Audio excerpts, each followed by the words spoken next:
Amen. Alors, pour ceux qui étaient là le dimanche dernier, on a commencé à parler le thème, c'est vivre la présence de Dieu. Et je n'ai pas fait de PowerPoint. Hein. Donc, Taï, tu afficheras, si tu veux bien, je te dirai les passages, c'est Abi? Je te dirai les passages bibliques à partager pour ceux qui n'ont pas la Bible, pour qu'on puisse les suivre ensemble. Alors, la semaine dernière, on a parlé de la présence de Dieu. Et je m'étais basé sur l'évangile de Jean au chapitre 14. L'évangile de Jean au chapitre 14, je vais juste rappeler en 2 mots ce qui a été partagé parce qu'on va construire encore sur cette base-là. Donc, ce qu'on avait vu dans le Jean chapitre 14, c'est que Dieu nous a placés dans une communion vivante avec lui par l'œuvre de Christ. On a vu que Jésus, dans Jean 14, parle d'une place, d'un endroit qu'il s'en va préparer pour qu'on soit avec lui là où il est. On a vu ensuite que cet endroit n'était pas un endroit géographique, cet endroit est dans le Père. Il nous amène dans une communion avec le Père sur la base de ses mérites à lui et non pas sur la base de notre mérite. Jésus a créé par son œuvre à la croix un cadre qui rend possible que nous, avec nos défaillances et nos faiblesses, puissions connaître la communion de l'amour de Dieu de façon permanente. Parce qu'elle n'est pas le fruit, cette communion n'est pas là parce qu'on a prié ou parce qu'on l'a mérité. Elle est là parce qu'on a cru dans le don de Dieu et qu'on demeure dans la foi, dans ce qu'il nous a donné. Vous voyez? Et c'est très important pour nous d'être affermis dans cette réalité. Parce que tout ce que le Saint-Esprit fait dans le cœur du croyant est financé par l'œuvre de la croix. Ce que la croix n'a pas pourvu, l'Esprit ne peut pas faire pour nous. Mais ce que la croix a pourvu nous revient. C'est un don de Dieu pour nous et c'est des choses qu'on peut attendre de vivre de la part de Dieu avec l'assurance qu'on va les vivre. Parce qu'elles sont actées déjà de la part de Dieu. Ouais. C'est comme ça que les choses...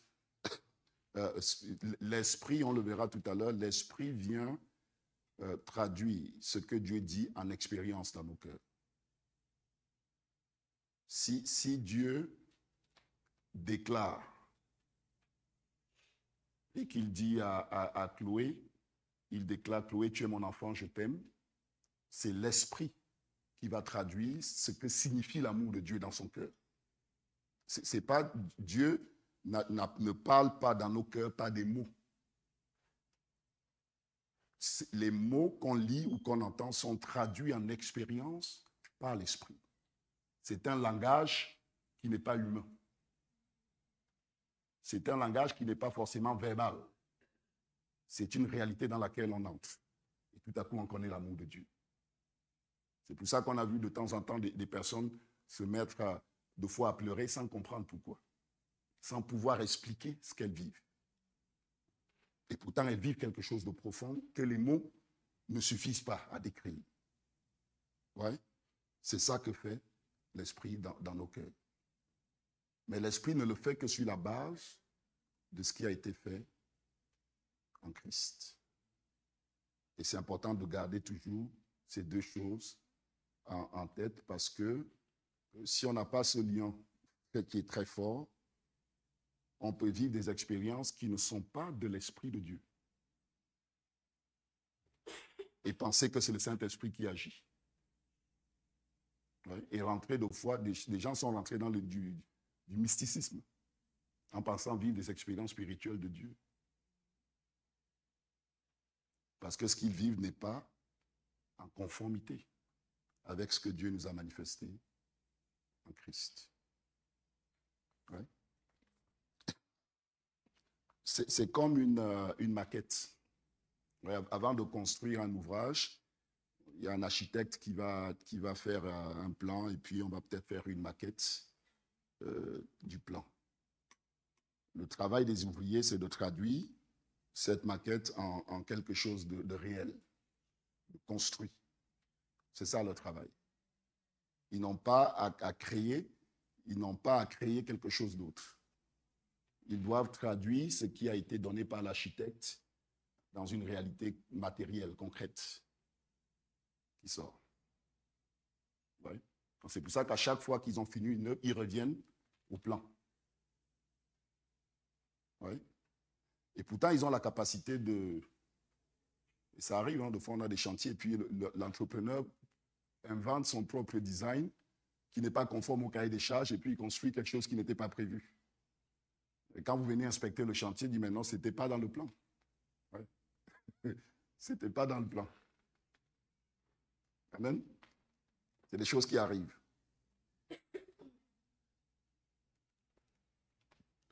Dieu a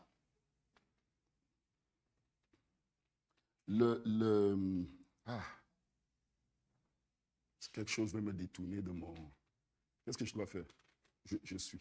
Okay. Je ne suis pas dans mon texte, mais je sens que je dois aller dans la direction qui... Donc je suis. Je ne peux pas parler de l'esprit et puis vous faire la démonstration de l'inverse. Quand on parle de l'Esprit Saint, j'aimerais présenter quelque chose ici qui me paraît important. Quand on parle de l'Esprit Saint, le Saint-Esprit n'est pas comme un esprit impur. Vous savez, un démon, la Bible dit que quand un esprit impur sort d'un homme, il s'en va dans des lieux arides. Parce qu'un démon a une présence qui est fixe à un endroit donné. Quand un démon sort, il s'en va littéralement de l'endroit où il était. Le Saint-Esprit n'est pas comme ça. Le Saint-Esprit de Dieu est présent partout, en tout temps. Ouais. C'est pas ce qui signifie qu'il y a beaucoup, le langage biblique concernant l'Esprit est toujours imagé.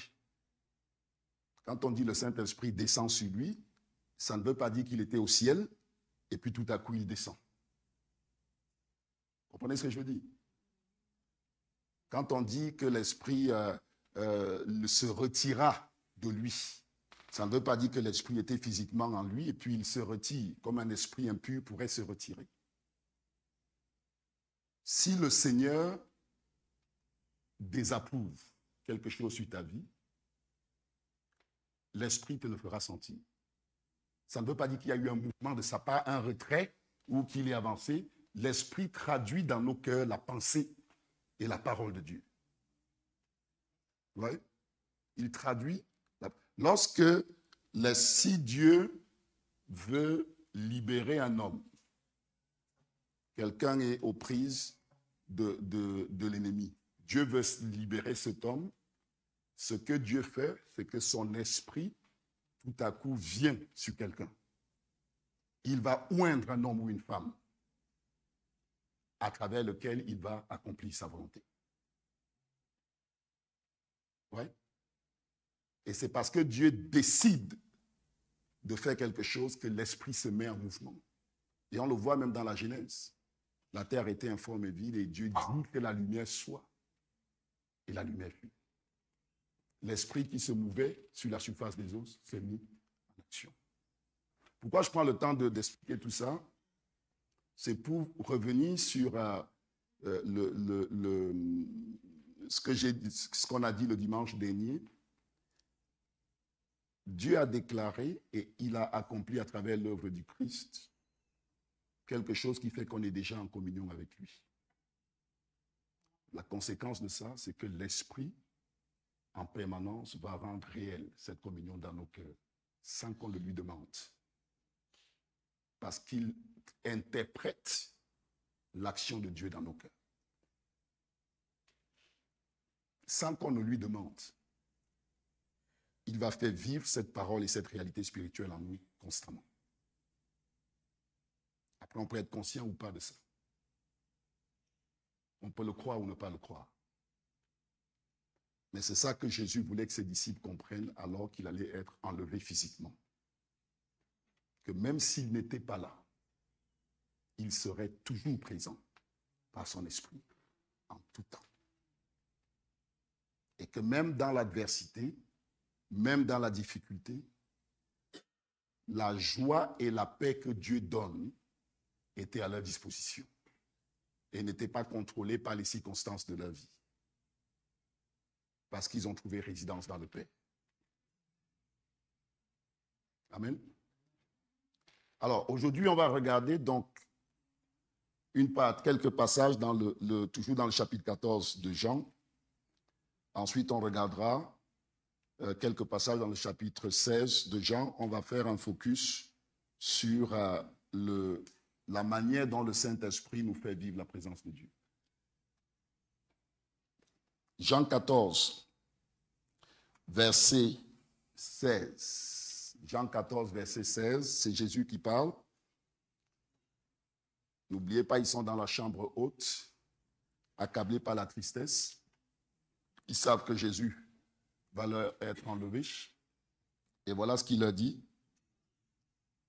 Et, verset 15 à 16. « Si vous m'aimez, gardez mes commandements, et moi je prierai le Père, et il vous donnera un autre consolateur, afin qu'il demeure éternellement avec vous. » Alors, Jésus dit, je demanderai au Père de vous donner un autre consolateur. Un autre que moi. Ce qui signifie que Jésus avait auprès de ses disciples un rôle, une fonction de consolateur vis-à-vis de sa relation avec le Père.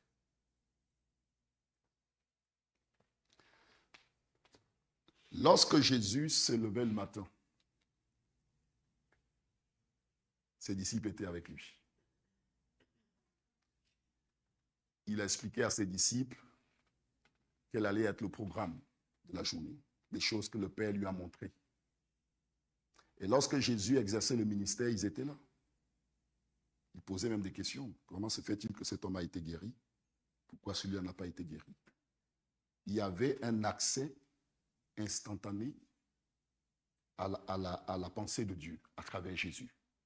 C'est comme si le Père était avec eux et qu'il pouvait juste lui dire pourquoi cet homme n'a pas été guéri. Et recevoir un feedback sans avoir gêné comme nous on est obligé. Ouais, ils reçoivent un feedback. C'est comme si voilà pourquoi Jésus leur disait constamment, celui qui m'a vu a vu le Père. Le Père est en moi, je suis dans le Père. Les œuvres que je fais, c'est le Père qui les fait. Je ne fais rien que faire ce que le Père dit. Et je fais ce qu'il fait. Donc, ils avaient dans la personne de Jésus l'expérience de la proximité de Dieu. Oui? Imaginez-vous à la fin de la soirée, quand il rentrait, après un temps de ministère, les questions qui devaient fuser. Pourquoi ceci? Pourquoi cela? Si bien que chaque expérience de leur vie était une occasion d'apprendre davantage sur le Père. Chaque expérience. Jésus ne leur a pas montré le Père comme ça de façon théorique. C'est dans leur vécu au quotidien qu'ils ont appris à connaître la position de Dieu sur les choses, à connaître la miséricorde de Dieu, à connaître son pardon, son amour, sa joie. C'est dans une réalité concrète qu'ils ont vécu cela. Oui. Lorsqu'ils ont été dans la persécution et qu'ils avaient peur, Jésus était là, avec eux. Et ils ont vu de quelle manière Dieu pouvait les conforter dans la peur et dans la persécution. Ils l'ont vécu de façon réelle.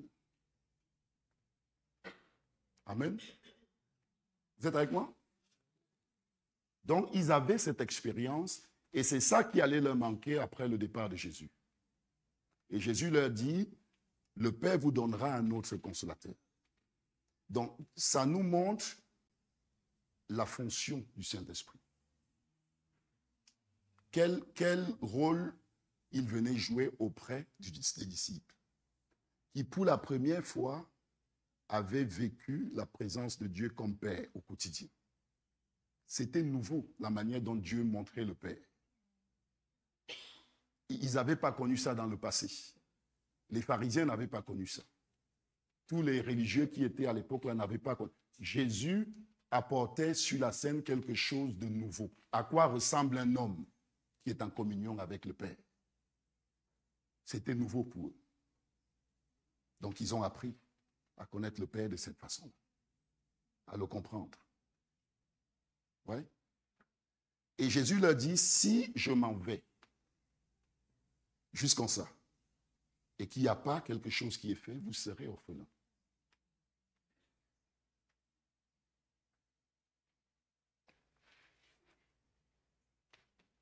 Avec toute la connaissance que tu as de Dieu comme ton Père, si tu n'as pas fait l'expérience de sa présence dans ton quotidien, tu vas ressentir dans ton cœur comme une orpheline, alors même que Dieu vit en toi.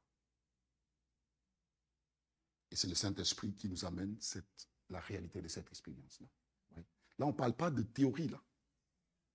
Et c'est là que vous allez voir que personne ne peut construire ton histoire avec Dieu personnelle. Ça ne peut découler que de ta marche personnelle avec Dieu au quotidien. Personne, on ne peut pas par l'enseignement, comme j'enseigne là, on ne peut pas par l'enseignement te créer ta marche avec Dieu. Si ton cœur ne désire pas, si ton cœur ne se soumet pas, si ton cœur ne s'ouvre pas, si ton cœur ne s'incline pas, tu restes limité dans la connaissance de la dimension paternelle de Dieu.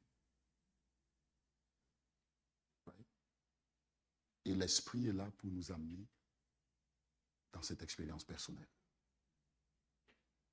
Donc Jésus dit, je demanderai au Père, il vous enverra un autre consolateur. Un autre consolateur. Je ne vous laisserai pas orphelin. L'expérience dans laquelle je vous invite n'est pas possible par vous tout seul. S'il n'y a pas un facilitateur. Qu'est-ce que ça veut dire l'amour de Dieu? Dieu t'aime, Dieu t'aime. Qu'est-ce que ça veut dire? Rien, si ce n'est pas traduit en expérience concrète par le Saint-Esprit. Ouais, on annonce comme ça, quand Dieu t'aime dans l'évangélisation, les gens, ça ne les touche pas. Qu'est-ce que ça veut dire que Dieu m'aime? Ouais. Le Saint-Esprit nous prend et il nous amène dans l'expérience de l'amour de Dieu. Et tout à coup, on sait ce que c'est. Et même on ne sait pas l'expliquer, mais on le sait. C'est ça son ministère. Ouais. C'est ça son ministère. Je vais prendre un autre passage.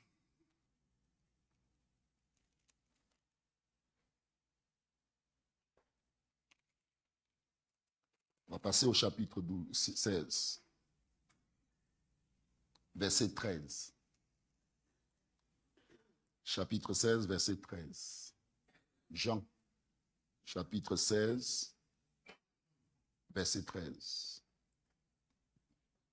Quand le consolateur sera venu, l'Esprit de vérité, il vous conduira dans toute la vérité. Oui. Il vous conduira dans la réalité. Dans le chapitre 14, je ne l'ai pas lu par manque de temps, Jésus dit, il vous enseignera toutes choses. Ensuite, là, il dit, il ne va pas juste vous enseigner, il va vous conduire dedans. Ouais. L'Esprit nous révèle que nos péchés sont pardonnés. Mais il ne s'arrête pas là. Il nous amène dans l'expérience du pardon. Tant que cette expérience n'est pas là, ce qu'il nous a montré, on ne le possède pas. On ne le possède pas réellement. Au niveau de l'expérience, je veux dire. On ne sait pas ce que c'est. Le Seigneur est ma force et mon bouclier. Si Dieu ne t'a pas soutenu de façon réelle dans la difficulté, tu ne sais pas ce que c'est que le Seigneur est mon soutien et ma force. Ça reste un passage biblique. Jusqu'à ce qu'il t'amène dans la réalité de ce soutien. Et là, ton cœur, et c'est là que tu vois que le psalmiste ne faisait pas qu'écrire de la musique. C'est une réaction à la grâce qui lui a été témoignée. Le Seigneur est ma force et le soutien de ma vie. Et le soutien de ma vie. Pour vivre la présence de Dieu, il faut qu'on invite le Seigneur dans tous les aspects de notre quotidien et qu'on soit conscient qu'il est là avec nous.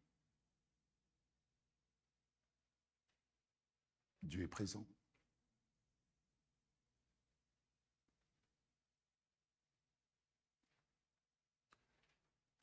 Notre problème, c'est qu'on veut être propre avant de venir dans la présence du Seigneur. On veut avoir réglé nos problèmes avant de venir dans la présence du Seigneur. J'ai trop de choses à faire. Il faut d'abord que je m'occupe de ça. Après, je serai disponible pour venir dans la présence du Seigneur. Le Seigneur est présent même quand on traverse ces difficultés. Et on peut vivre sa communion même dans ces difficultés. Et c'est comme ça qu'on le connaît. Parce que c'est dans cette difficulté qu'il va nous montrer ce que signifie que le Seigneur est ma force. Comme ça, ce n'est pas un enseignement théorique. Il nous le montre pendant qu'on le vit. Il nous conduit dans la réalité de ce que Jésus a accompli à la croix. Chaque expérience de notre vie devient l'opportunité de le connaître davantage. Chaque épreuve devient une occasion pour nous d'approfondir notre connaissance de Dieu. Je parle d'épreuves, ça peut aussi être des belles choses qu'on vit. Mais ce que mon message aujourd'hui, c'est soyons conscients que Dieu a créé un cadre qui fait qu'il est là. Jésus dit, vous connaîtrez que je suis dans le Père, que vous êtes en moi, et que le Père et que je suis en vous. Soyons conscients que le Père est déjà là. Il est déjà là. Voyez, on ne profite pas de ce qu'on a. Et Satan nous fait croire qu'on n'a rien. Et du coup, on passe du temps à chercher des choses qui sont déjà là. Mais tu vois, on dit ça comme ça paraît bien. Personne ne peut vivre ça à ta place. 1000 prédications, 10 000 livres ne peuvent pas traduire ça en expérience dans ton cœur jusqu'à ce que toi-même, tu marches dans cette réalité. Tu es mon Père, Seigneur. Que tu arrêtes de dire Dieu ne m'aime pas. Dieu m'a abandonné. Dieu est loin de moi. Alors même qu'il dit dans sa parole, je vis en toi. Ouais. Maintenant, quand on commence à dire Seigneur, merci. J'ai foi en ta parole. Je crois que ce que tu as fait en Jésus-Christ est vrai. Je sais que tu es présent dans mon cœur. Remplis-moi de ta force. Je sais que tu es là. Tu me portes. Ouais.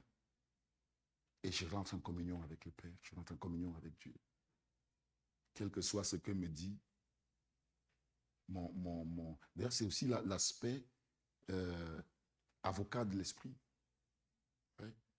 Quand Satan vient te dire, ben non, l'esprit dit si. Si. Il y en a qui vont dire, oui, mais si seulement je pouvais entendre la voix de Dieu, ce serait plus facile. Mais en fait, il y a au moins deux phrases. Il y a au moins deux phrases que l'Esprit crie constamment dans nos cœurs, dans le cœur de chaque chrétien, que chacun de nous avons entendu. Je vais vous dire lesquelles.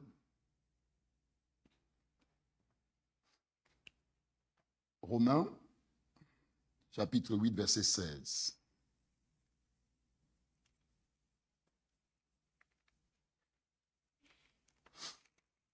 Romains 8, 16. L'Esprit lui-même rend témoignage à notre esprit que nous sommes enfants de Dieu. Comment sais-tu que tu es un enfant de Dieu? Il y en a qui ont dit parce que la Bible le dit. Ce n'est pas suffisant. N'importe qui peut venir dans la rue, dire la Bible dit que je suis enfant de Dieu, donc je le suis. Ça ne suffit pas pour avoir l'assurance que c'est vrai. Le Saint-Esprit rend témoignage, atteste constamment à notre esprit que nous sommes bien ses enfants. C'est ça qui nous garde dans la foi. C'est ça qui fait qu'on est conscient d'être sauvé. C'est le ministère de l'Esprit. C'est lui qui traduit ce fait spirituel en expérience réelle, qui fait que dans mon cœur, je sais que je suis enfant de Dieu. Oui. Et chacun de nous, et c'est là que je vous disais, c'est pas verbal. Et pourtant, on sait, chacun ici, on sait. Et si je sais que je suis enfant de Dieu. Comment le sais-tu? L'esprit, tu entends le témoignage de l'esprit dans ton esprit. C'est comme ça que tu le sais. Et c'est comme ça que Dieu nous parle la plupart du temps. On sait ce qu'il dit parce que son esprit est en nous. Sans avoir entendu de mots, on sait. Parce que l'esprit rend témoignage à notre esprit que nous sommes ses enfants. Voilà. Deuxième passage, c'est dans Galates. Galates chapitre 8, verset 15. Non, Romains, on est toujours dans Romains. Romains, toujours le chapitre 8, verset 15. Donc on n'est pas loin. Juste un verset. Romains chapitre 8, verset 15. Ok. Vous n'avez point reçu un esprit de servitude pour être encore dans la crainte, mais vous avez reçu un esprit d'adoption par lequel nous crions Abba Père. Ce n'est pas l'esprit d'adoption qu'on est capable de dire Abba Père. Je ne parle pas de mots qu'on entend. Mais je parle de notre relation avec, de dire que Dieu est mon Père, c'est par l'esprit d'adoption qu'on est capable de dire Abba. Et regardez dans Galates. Galates chapitre 4, verset 6. Galates 4, verset 6. Parce que vous êtes fils, Dieu a envoyé dans nos cœurs l'esprit de son Fils, lequel crie Abba. Tout à l'heure, on a vu que c'est nous qui crions par l'esprit. Là, on dit l'esprit crie Abba. Et nous, quand on le dit, on fait écho à ce qu'il dit dans notre esprit. Abba. On dit Abba. Ouais. Et c'est comme ça qu'il rend témoignage des choses de Dieu dans nos cœurs. La Bible dit, il crie.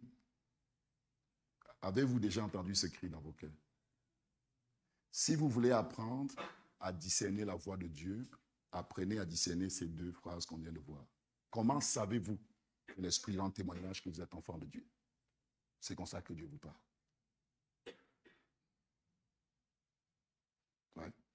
Ça, c'est ce qu'il dit constamment dans notre esprit. Si on est capable de l'entendre, ce qu'on entend Dieu nous parler.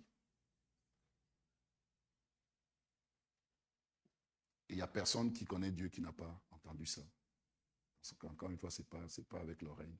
C'est ça qu'on l'entend.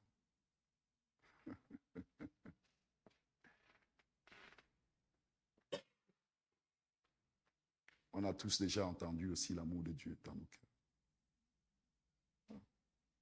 On a été saisis par des moments où on dit « je sais que Dieu m'aime ». C'est parce qu'on l'entend. Il nous parle. Il nous parle. Et mon message cet après-midi, c'est que cette facilité qu'on a avec le Père n'est pas financée par nos prières, mais par l'œuvre de Jésus à la croix. C'est un dépôt qu'on a déjà d'avance. Et c'est parce qu'on a ce dépôt qu'on est capable de prier et de dire Abba Père. Pas l'inverse. Je suis en train de dire que ce qu'on a déjà reçu est immense. Ce qu'on a déjà reçu est immense. Et on l'a reçu par grâce.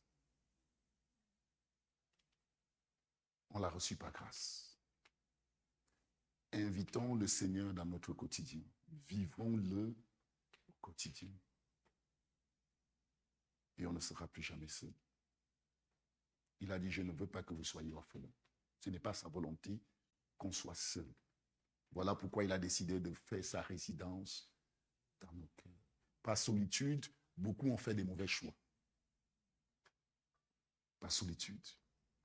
beaucoup ont pris des directions qu'il ne fallait pas prendre parce qu'ils se sentaient seuls, alors même que le Père était présent. Mais c'est à nous d'apprendre à vivre cette présence. C'est une expérience personnelle. Chacun doit vivre ça pour lui-même. C'est ça qui montre qu'on a confiance dans le Seigneur. Si on reste à se plaindre tout le temps, à rester dans nos situations et ne jamais saisir la main tendue de Dieu, on n'avancera pas. On n'avancera pas. Si on considère toujours que notre cas est spécial et différent, et qu'il faut un traitement autre et différent, spécialisé, parce que personne ne nous comprend, on n'avancera pas. Parce que Dieu a déjà parlé. Et l'Esprit est déjà en mouvement. Pour celui qui croit. Pour celui qui croit. Il dit, les paroles que je vous dis sont esprit et vie. Pour celui qui croit. Ouais. Je vous invite à vous lever.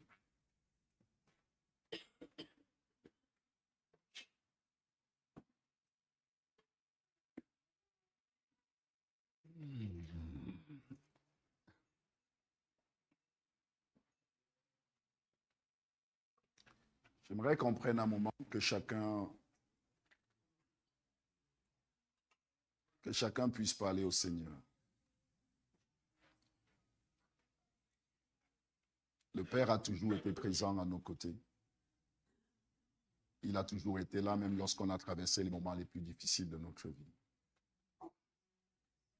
C'est nous qui avons perdu de vue le fait qu'il était là. Parce que les vents contraires étaient difficiles. Parce que les circonstances ont mis de la pression sur nous. On a détourné notre regard. On a regardé les vents menaçants et les vents contraires qui étaient autour de nous jusqu'à en oublier la présence du Père. Mais le Père est toujours là. Il est là aujourd'hui, il est là maintenant. Ce n'est pas sa volonté qu'on soit orphelin. Ce n'est pas sa volonté qu'on traverse la vie comme si on était tout seul. Et il n'y a pas de situation pour laquelle la présence du Père n'est pas à la hauteur. Le croyons-nous réellement? Avons-nous foi dans le Seigneur? Vous voyez, à chaque fois, ça vient nous chercher à ce niveau-là. Quelle image on a du Père? Quelle vision avons-nous de Dieu? Avons-nous foi dans sa parole? La preuve de notre assurance dans la parole du Seigneur, c'est notre foi. La démonstration qu'on va faire au quotidien, qu'on est conscient de sa présence. Parlez au Seigneur et dites au Seigneur, je veux que tu viennes dans mon quotidien. Je veux être conscient que tu es là, même quand je doute, même quand je suis dans la désobéissance, même quand je suis dans la saleté. Je veux être conscient que tu es là. Parce que sans toi, je n'ai pas d'autre recours. Je veux être conscient que tu es là, même quand c'est difficile au travail. Quand je suis sous la pression de mon employeur. Quand c'est difficile dans mon couple. Je veux être conscient que tu es là, présent à chaque instant. Demandez au Seigneur. Et il le fera. Il manifestera sa présence. Il manifestera sa présence.